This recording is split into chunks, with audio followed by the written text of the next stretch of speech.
YouTube, what is going on? Derek Nielsen here, giving you the rundown for Bad Girls Club Season 4, Episode 3, one in which I would like to call Welcome to the Bad Girls Club.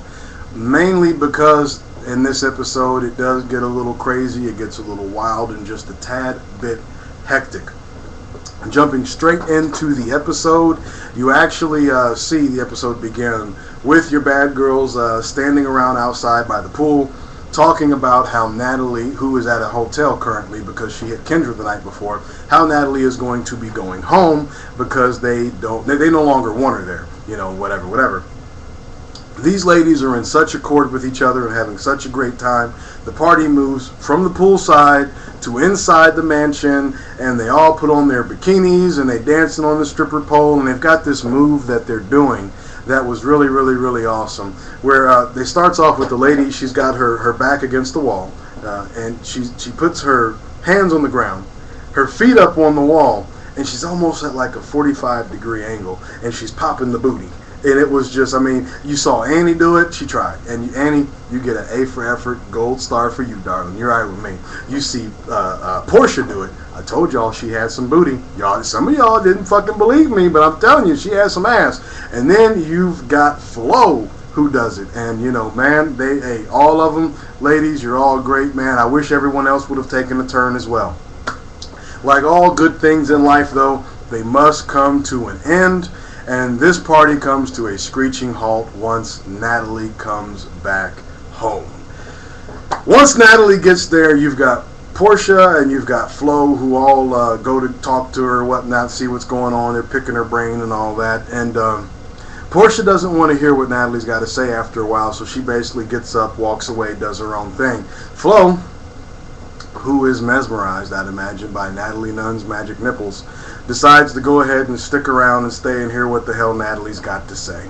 There it is, that's life. What you do hear Natalie say, eventually she begins to run down everything that she's done for Kendra since she's been there, which is shit like, I've taught her how to dress, I've introduced her to people. She even makes this comment about her weave and shit, and I'm just like, man, really, dudes like me and a lot of dudes out there, we don't give a fuck about a weave or whatnot, it's not that important at the end of the day. Regardless, though, Natalie Nunn begins to show us once again that she is a creator of realities if you will give her a chance to do so. And I've got a quote here from what she says. She says to the ladies, she was talking to Annie, Portia, and Amber, I believe, at the time. She says, I want to explain what the situation was last night. Now, to the casual listener, in one ear, right out the other, okay, whatever. Now, everybody was there that night. They all saw it. So technically, what Natalie is saying is, what your eyes saw is a lie. What your ears heard is a lie. I am going to tell you what happened. And I tell you, man, Natalie's a slick character. If you give her a chance, she will create a reality for you.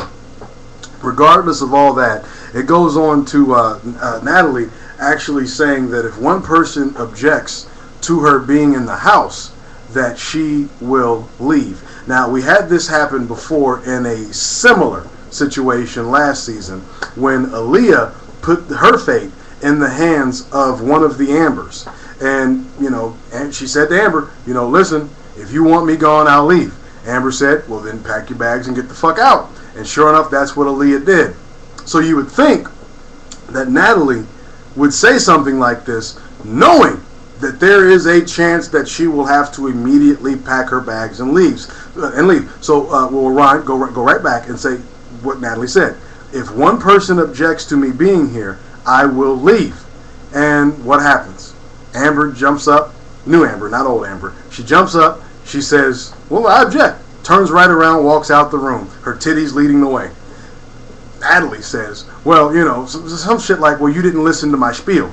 And, Annie says it's not really about what the fuck your spiel is, what you've got to say. I object. Now, remember, Annie is Natalie's fucking roommate. When your roommate don't want you there, that's a problem. And in this, I will say I have a newfound respect for Aaliyah from last season, because when she said something like that, she meant it, and she went home. Natalie Nunn said it and did not mean it. So it's almost like Natalie Nunn, I hate to tell you this, darling, your nipples are magic, but your word is shit. So, yeah, regardless, I still love you. Fuck it.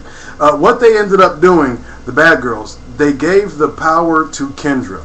And I'm not going to go into too much detail about a lot of what happened in this episode, only because it was so much drama. I'm not a real big fan of drama. I mean, I'm just not. So regardless, we'll give you just a small snippet of what the fuck happened. Kendra enjoys her power trip. She has a little bit of power, you know, in the situation, because she has the power to send Natalie home. Now, you gotta understand, Natalie has hooked her up with celebrities. She's, you know, done all this shit for her, I guess, or whatever. And she has a chance to keep that or send Natalie home and start all over. What does she decide to do? Well, you know, we all know. She decides to keep Natalie in the house. Now, Flo had a conversation with her, and it was interesting to me, because Flo was saying to her, you know, don't think about us. Think about yourself and think about what you need to do for you, because Natalie may do this kind of shit to you again. Which I agree with Flo to an extent, but I would actually just say, it is just from my own opinion here, that in a way, Kendra should have been thinking about her roommates, because not only did they not like Natalie, and some of them probably have good reason to do so, but you know, Natalie may haul off and hit somebody else. I doubt that she will. Natalie's, I personally, I think she's pretty smart. I think she's smarter than some people give her credit for. I don't think she's going to get into another physical altercation other than the one she's going to have with Portia. Tonight, 10 o'clock, Oxygen, make sure you see it. It's going to be wild. And I'm wondering if a titty is going to pop out. I guess at the end of the day, it really doesn't fucking matter, because Oxygen's not going to let us see it anyway. Regardless, they go and show Portia, and she gives a rundown of why she believes Kendra decides to let Natalie stay in the house. And if you listen to what she's saying, I don't agree with everything, and I'm not going to go into detail about all that shit. But, you know, I do agree with most of what Portia is saying on that there. It gets down to the point to where they're having it's like a showdown. They're all out in the hallway, all the ladies are talking, and, you know, Kendra's enjoying the fuck out of her moment, it seems like to me. And she asks Natalie a question, and I quote, "I don't understand how you expect me to give you more respect than you give me." Natalie's response was fucking priceless, man. She sits there and she stutters, she stammers, and then changes the fucking subject. Natalie Nunn, you and your magic nipples are amazing. I couldn't believe, I'll be honest with you, I couldn't believe that, one, she got out of the whole, if anybody wants me to leave, I'll leave, you know, and then she just totally got out of that shit. And then she gets out of that fucking question. How can I give you, why should I give you more respect than you give me? You can't even fucking answer it. But, you know, regardless, it's the Bad Girls Club. This is not the Susie Homemaker Club. And it looks like we're going to have to do a part 2. Fuck, I only wanted to do one. Okay.